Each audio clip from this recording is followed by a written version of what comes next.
నమస్కారం. టీవీ6 న్యూస్ వార్తలకు స్వాగతం. ముందుగా వార్తల్లోని ముఖ్యాంశాలు. రైతు సంక్షేమమే లక్ష్యమని సీఎం రేవంత్ రెడ్డి స్పష్టం. పంటలకు గిట్టుబాటు ధర కల్పించడం ప్రభుత్వ బాధ్యత అని వ్యాఖ్య. రైతుల ఆనందమే ప్రభుత్వ ధ్యేయమన్న సీఎం రేవంత్. మార్కెట్ వ్యవస్థ బలోపేతంతో రైతులకు న్యాయం చేస్తామని హామీ. మూసీ ప్రాజెక్టుపై విమర్శలు చేసిన రామచంద్రరావు. అమలు విధానంపై తీవ్ర అభ్యంతరాలు వ్యక్తం చేసిన రామచందర్. ప్రజల డబ్బు వృధా అవుతోందని బీజేపీ నేత ఆరోపణ. ప్రాజెక్టుపై పూర్తి వివరాలు వెల్లడించాలని డిమాండ్.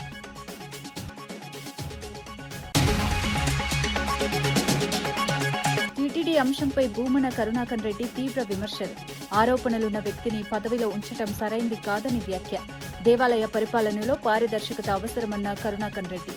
భక్తుల విశ్వాసం దెబ్బతినకూడదని కరుణాకర్ రెడ్డి హెచ్చరిక.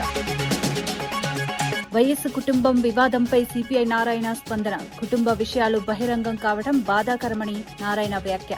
వ్యక్తిగత విషయాలు బయటకు తేవడం సరికాదని నారాయణ సూచన. చర్చల ద్వారా సమస్యలు పరిష్కరించుకోవాలని సూచన. రైతులకు ఇచ్చిన హామీలు అమలు చేస్తున్నామని పొంగులేటి వ్యాఖ్యలు. ధరణి సమస్యల పరిష్కారంలో కీలక నిర్ణయాలు తీసుకున్నామని వెల్లడి. భూ రికార్డుల శుద్ధితో రైతులకు న్యాయం జరుగుతుందని హామీ. గ్రామీణ అభివృద్ధి వేగవంతం అవుతోందన్న మంత్రి పొంగులేటి.